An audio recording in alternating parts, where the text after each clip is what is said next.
The investigation into Nancy Guthrie's disappearance might be hitting a massive turning point right now. This isn't about the cops finally slapping cuffs on someone or a suspect blurting out a sudden admission of guilt. It's also not driven by some huge press conference that neatly ties up every loose end. Instead, major breakthroughs in these investigations usually stem from whispers rather than shouts. An automobile, a thorough sweep, a microscopic piece of forensic evidence the average person would completely overlook, plus the creeping suspicion that this tiny clue has completely upended the detectives' prevailing theories. In tonight's episode, we're diving deep into an incredibly disturbing aspect of Nancy Guthrie's vanishing. We need to figure out exactly what authorities might have pulled from a linked car that caused them to entirely flip their perspective on the investigation. After all, the ultimate key to unlocking the dark reality of that evening probably isn't lurking in a cell phone, a digital chat, or surveillance footage. An automobile is far more likely to hold those secrets. Stick around until the conclusion of this video, and you'll fully grasp the truly chilling nature of this mystery. The horror doesn't just come from Nancy evaporating into thin air, but from the confirmed clues pointing directly toward careful calculation, transit, and answers hiding right under our noses all along. Welcome to True Crime Joe, especially if you're tuning in for the first time. Around here, we like to pump the brakes, ignore the chaotic gossip, and let the physical proof guide us. Wild theories and hearsay will constantly drag you off course when someone goes missing. Hard facts, however, always point like a compass toward reality. Nancy Guthrie was 84 years old when she seemingly vanished from her residence in the Tucson, Arizona area. Law enforcement officials strongly suspect she was abducted off the property between the late evening of January 31st and the early morning of February 1st, 2026. Right out of the gate, this situation screamed anything but a crime of opportunity. Detectives were very vocal about the incredibly disturbing conditions they discovered upon arrival. Nancy's front steps were stained with blood, forced entry was obvious, and security cameras caught a disguised figure lurking right by the entryway. Authorities eventually announced they felt someone had zeroed in on her specifically. That single descriptive term carries massive weight here. The minute the cops declare a victim was singled out, the whole vibe of the investigation shifts. Crimes of passion or completely spontaneous acts of violence essentially drop off the radar. Suddenly, premeditation steps into the spotlight. That kind of intent requires setup. Setup creates a timeline, and timelines guarantee that the perpetrator left a trail of breadcrumbs. You might uncover those tracks on a video recording. They could be buried in internet data, hiding in microscopic particles, or waiting inside something most folks take for granted, like an automobile. This is exactly where our narrative takes a seriously dark turn. Whenever a person goes missing, the police inevitably transition from solely interviewing individuals to intensely scrutinizing their physical surroundings. They rip apart the property, the entryways, travel paths, electronics, security systems, wardrobes, and naturally, the rides. Automobiles are absolute gold mines in criminal investigations for a very basic reason. They act as mobile vaults that document every single journey.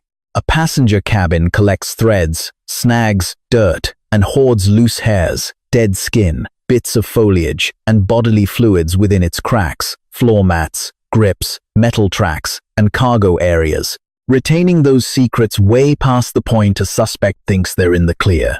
An automobile essentially acts as an unblinking eyewitness, lacking a voice but possessing a flawless memory. This concept is crucial for Nancy Guthrie's situation, considering the available clues already suggest a specific kidnapping time frame that detectives are desperate to piece together second by second. We already know about the disguised prowler on the property and the bloody mess left behind. Multiple genetic profiles were recovered, alongside claims of Wi-Fi dropping out during the attack, plus automotive clues that the police openly chased down as the mystery unfolded. We aren't dealing with a basic whodunit here. This is a complex web of clues. Law enforcement genuinely seems to think the ultimate solution is still trapped somewhere inside that web. However, I need to make a critical point before we push forward. The internet rumors surrounding this tragedy have obviously gotten completely out of control and downright dangerous. Police forces have stated on the record that Nancy's relatives are officially cleared of any involvement. Because of that clearance, we must tread extremely lightly when talking about her son-in-law's truck or any other ride tangled up in wild family conspiracies. Pointing fingers at innocent bystanders isn't the goal of this video. The real takeaway here is grasping exactly how the authorities utilize an automobile, literally any car tied to the crime, as a laboratory to pit wild theories against hard chemistry. That distinction means the world, considering the massive chasm separating a hunch from physical proof. Gut feelings run on pure emotion, whereas forensic data follows a strict rulebook. Gossip goes viral on social media, while real clues get locked under a laboratory lens. A hunch whispers that something seems sketchy, but forensics demands actual verification. The moment a car becomes a focal point, the entire atmosphere of the investigation shifts gears. The heartbreaking stress of hunting for a lost soul transforms into cold, calculated scientific pressure. Detectives stop worrying about her social circle, the final sightings, or potential grudges against her. Instead, they want to map the exact getaway path, figure out how the cargo was hauled, and identify exactly what microscopic debris was dragged out of the residence or tracked back in, along with discovering which travels can be verified on paper, what alibis hold water, and what stories fall apart. This analytical pivot turns a mundane mode of transit into the star witness. To everyone hanging out with us on True Crime Joe, listen closely to this next part. Folks generally picture the big case-cracking moment as some jaw-dropping news conference, but it actually stems from the grueling, meticulous dissection of a seemingly harmless everyday item. Just visualize the sheer intensity of processing a car for evidence. The CSI team doesn't just pop the hood and peek inside, they lock down the entire perimeter to protect the integrity of the environment. Every square inch gets photographed before a single speck of dust is disturbed. They record the exact angles of the chairs, assess how dirty the footwells are, and aggressively inspect the middle armrests, grips, rugs, and glove boxes. Their flashlights sweep under the cushions, trace the plastic molding, dig into upholstery stitching, trace the rug borders, lift up the rubber protectors, peek into side cubbies, tear out the rear barriers, and dive deep into the hidden wheel compartment. The reason is simple. Microscopic facts love to bury themselves in those dark corners. We're talking about an out-of-place thread, dirt clods that don't match the local geography, a rogue eyelash, a smeared smudge, or DNA residue so minuscule it requires a scientist to give it meaning. The terrifying beauty of these tiny clues is that they don't have to jump off the page. They merely need to corroborate a theory. As the teardown drags on, a heavy realization settles over the team. The cops are absolutely convinced this car holds a smoking gun. Right then and there, the wide-open mystery suddenly narrows down to a laser focus. The second the crime scene unit swarms a ride, they've officially stopped viewing it as a simple way to get from point A to point B.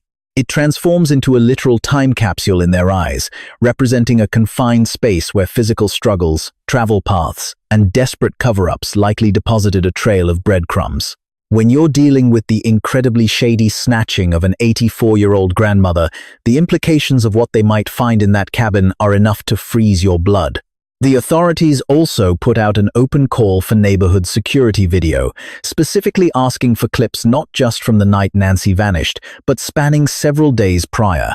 This move heavily implies they weren't just trying to figure out the exact moment of the kidnapping, they were hunting for proof of an active stakeout. That detail is massively important, implying that a stalker casing the block elevated the crime from a simple targeted attack. It pushes it straight into premeditated territory. A calculated hit means the attacker mapped out the roads and obsessed over the absolute perfect window to strike. Premeditation indicates the culprit figured out exactly when the block went to sleep, pinpointed all the cameras, and practiced slipping away like a ghost. Assuming that's accurate, an automobile skyrockets to the top of the priority list, since careful plotting creates routines, and routines usually involve driving. This is where the suspense really cranks up a notch. It's easy for the cops to slap a suspicious label on a sedan, but having those suspicions confirmed by the whitecoats is a whole different ballgame. The moment those swabs hit the test tubes, nobody cares about the raw materials anymore. The only thing that matters is the final match. That's the exact second the mystery shifts from a police procedural to hard chemistry, with swabs getting bagged, dirt getting tagged, threads entering the vault, and fluid drops being photographed before getting shipped off to the experts. Once the science geeks take over, the investigation can fracture down one of two distinct paths. The most highly publicized outcome occurs when the test results pour gasoline on an existing theory. Microscopic dust marries a truck to a crime scene, chemical readouts prove a specific driving path, and the clock lines up way too perfectly to brush off as a coincidence. What originally started as a crazy hunch officially graduates into ironclad proof. Yet the alternative scenario carries equal weight, even if it remains largely unrecognized. Investigating a car has the power to completely dismantle an existing hypothesis. When detectives find zero forensic links or evidence backing up what everyone originally assumed, the entire investigation pivots. Automotive clues hold incredible sway for this exact reason, since they rule out dead ends just as effectively as they highlight new leads. For the Nancy Guthrie investigation, ruling things out is absolutely crucial due to the severe harm caused by rampant community rumors. Innocent folks who were never officially named have found themselves caught up in a web of internet paranoia. Because of this, we must anchor our understanding strictly to the official statements released by authorities. The police have explicitly shared the following details. Detectives suspect this was a premeditated attack on her, and they feel confident that a breakthrough is imminent. Officers are still tracking down automotive clues, scouring security footage, and keeping any potential suspect names entirely under wraps. Consequently, the main takeaway isn't about playing armchair detective and picking a preferred culprit. Instead, it involves grasping the methods police use to filter out the facts, and that filtering happens by putting every single piece of evidence through a rigorous trial. Can each finding hold up when compared against the broader picture? Does the disguised figure caught on camera fit the established chronology? What about the red stains discovered outside the entrance?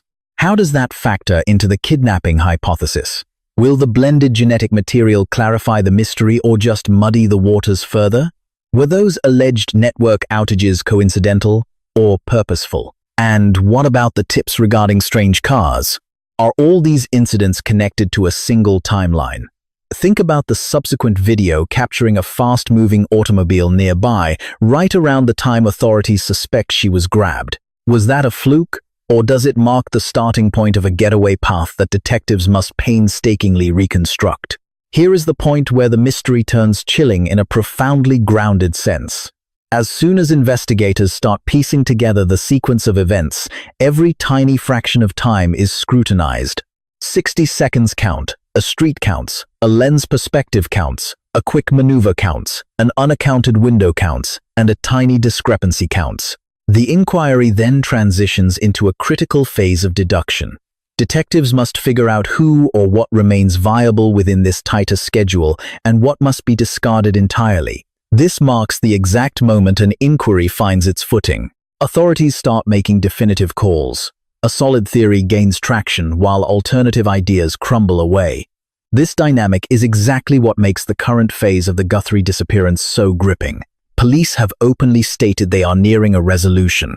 Proximity to the truth doesn't equate to a closed file. It simply implies a tighter focus, and concentrated scope generates massive stress.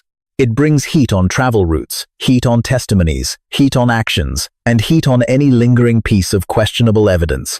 When a car stays under that microscope, it transcends its status as a mere clue. It transforms into a foundational hinge for the entire inquiry. This fulcrum won't automatically wrap up the mystery on its own. Instead, it acts as a compass, guiding the team out of the dark. We might be witnessing that precise shift right now, not through a massive press conference, but behind closed doors via rigorous cross-referencing, laboratory work, and chronological mapping. Picture the task force reviewing every gathered fact. They have the disguised trespasser, the crimson stains, the combined genetic profiles, the local surveillance clips, the tips regarding a sketchy ride, the The speeding automobile documented just beyond the initial perimeter, the theory of a premeditated plot, and the chance of accomplices being involved. During this phase, the primary goal shifts away from simply gathering materials. The objective turns into filtering out irrelevant distractions to find the core narrative. What aligns? What contradicts? Which getaway path is logical? What actions raise red flags? Which hints tie into the main incident? And which hypotheses are completely falling apart? Anyone curious about the true turning point of a criminal inquiry should look right here. Breakthroughs happen through relentless grinding, rather than cinematic twists. Evidence that withstands endless scrutiny gains credibility. Meanwhile, the flimsy pieces are simply tossed aside. With each discarded hypothesis, the remaining valid avenue gathers more momentum. The general population might remain blind to this unfolding direction right now. However, the authorities definitely see the writing on the wall. This explains why the Guthrie disappearance lacks the stagnant vibe of a typical dead end. The probe doesn't come across as lost in the woods. Rather, it emits a vibe of strict, deliberate, and agonizingly slow management. Such tight-lipped behavior usually signals that officers are holding their cards close to their chest until the perfect moment arrives. While this doesn't guarantee an immediate suspect capture, it strongly hints that the evidentiary web is much stronger than what we see on the news. This brings us back to the heartbreaking reality anchoring the entire narrative. Beneath all the lab results, escape routes, chronologies, and automotive studies lies a human being who was taken from her residence. An 84-year-old lady, relatives trapped in an agonizing limbo, a neighborhood hanging on every new development, strangers struggling to wrap their heads around such a calculated tragedy. The sheer emotional impact stems directly from this unsettling realization. This wasn't a random act of madness. Everything points toward a deeply premeditated scheme. An unknown figure in a disguise, stains outside the house, cops declaring she was singled out, hints of prior stalking, and a timeline defined by calculated actions instead of random chaos. This specific blend of elements breeds far more than curiosity. It genuinely inspires absolute terror.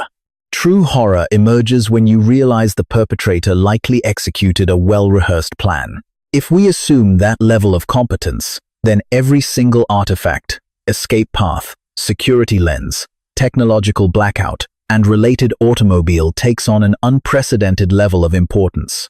This leads directly into the massive inquiry our entire feature has been marching toward. What was the absolute turning point in this investigation? We aren't talking about media sensationalism, viral internet rabbit holes, or gossip masquerading as true crime content. What genuinely altered the trajectory of the police work? The reality could be quite simple. Everything flipped when authorities stumbled upon a fact that defied any innocent excuse. Perhaps it was a suspicious driving habit. It might have been matching up car models. Could it be a biological tie? Or maybe a glaring inconsistency between an alibi's travel claim and actual video proof. The smoking gun might be something incredibly minor, unassuming, yet undeniably solid. Regardless of the specifics, that is how detective work shifts gears. Progress sparks the second a single variable locks securely into place. Once a solitary fact is firmly established, the surrounding evidence naturally constricts to support it. That is the exact moment investigators drop the infinite hypothetical scenarios and zero in on a highly concentrated, factual reality. Currently, this appears to be the exact status of the Guthrie mystery. It remains open, heavily investigated, and undeniably tragic, yet the scope is far sharper now. Law enforcement has actively shut down wild public theories. They officially cleared her relatives from any suspicion. Furthermore, they are fiercely protecting the most vital pieces of evidence. Police have consistently hinted that their efforts are moving forward. Such messaging provides a massive takeaway. This ordeal is far from finished, yet the search has definitely stopped drifting aimlessly. If you have been following along up to this point, the most chilling aspect is probably already clear to you. The ultimate resolution probably won't stem from a flashy, dramatic press announcement. The key might reside in a piece of evidence that was bagged, analyzed, and filed away ages ago. It could just be resting silently within the established chronology, simply biding its time until the surrounding facts align perfectly. We could be looking at a travel path, a microscopic fiber, a digital clock punch, or a car's trajectory. It might be a clue so insignificant that regular folks would brush right past it, yet crucial enough that detectives have zeroed in on it. This explains the lasting hold the Guthrie disappearance has on the public consciousness, as the underlying facts no longer seem totally out of reach. They are merely fragmented. Sadly, a partially solved puzzle is frequently the most agonizing thing to endure. The resolution feels practically tangible. It's obvious that certain avenues of inquiry carry much more weight than the rest. We can actually observe the authorities honing in on their target. However, this ordeal stays entirely open until that last definitive link is established. A lady remains unfound. Her loved ones are stuck holding their breath. Meanwhile, the surrounding neighborhood keeps repeating the exact same inquiry they've had since day one. What was the true fate of Nancy Guthrie on that fateful evening? Perhaps the secret left the premises alongside her. It could be immortalized within a specific getaway path. There is a chance a security lens documented the whole thing. The smoking gun might be concealed within an incredibly mundane item, only revealing its worth once forensic experts took a closer look. Yet, whatever eventually cracks this mystery wide open will hold weight simply because it withstood relentless testing. Ultimately, that is the defining trait of reality. It endures. For everyone tuning into True Crime Joe, drop a comment below sharing what specific clue you think the cops are guarding most fiercely. Is it the security footage, the car's trajectory, the genetic material, the alleged network drops, or a secret piece of the puzzle we are entirely blind to? If you're fascinated by mysteries where a microscopic detail flips the entire script, hit that subscribe button and stick around, since this narrative is far from finished. Plus, the moment new developments break, things are going to escalate incredibly quickly. This case leaves behind a painful but powerful lesson. Justice does not depend only on evidence, but on integrity, urgency, and responsibility. When a vulnerable person disappears, every second matters, every clue matters, and every decision made by those in power can shape the outcome forever. Nancy Guthrie's story reminds us that leadership without accountability can deepen tragedy. A broken process, careless communication, and damaged public trust do not just affect an investigation. They affect families, communities, and the hope of ever finding the truth. In moments of crisis, people do not need ego, politics, or confusion. They need honesty, discipline, compassion, and competence. There is also a deeper human message here. The elderly, the weak, and the defenseless deserve the highest level of protection, not delayed action or public contradictions. A society is judged by how seriously it responds when one of its most vulnerable members vanishes. Most of all, this story teaches us never to become numb. Behind every headline is a real human life, a frightened family, and a silence that grows heavier with every passing day. Justice must never become a performance. It must remain a promise. And when that promise is broken, the public has a moral duty to demand better, louder, and without apology.